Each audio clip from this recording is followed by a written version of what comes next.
เราไม่จำเป็นคำนึงถึงหรอกว่าอดีตข้างหลังของเราได้ทำอะไรไว้บ้าง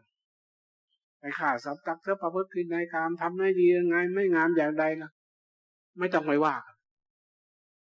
มันผ่านมาแล้วพ้นมาแล้วพระพุทธเจ้าสอนให้ทำดีกันแล้วเอาดีใส่เข้าไปเลยเอาใส่เข้าไปไหนใส่ตรงที่มันใส่เข้าไปที่ใจก็ใส่เข้าไปอย่างว่าเหมือนกับเราจะตักน้ำใส่โอ่งโอ่งมาสกปรกก็ตักใส่ตรงนั้นตรงที่มันสกปรกแต่ว่าตักใส่มั่ง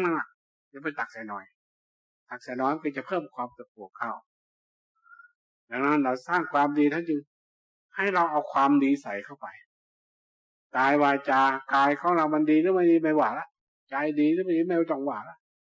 ทำมันไปเลยสร้างมันไปเอาความดีเขาใส่เข้าเมื่อเอาสิ่งที่ดีที่งามใส่เข้าไปแล้วมันก็จะสะอาดอันนี้เฉพาะใจนะ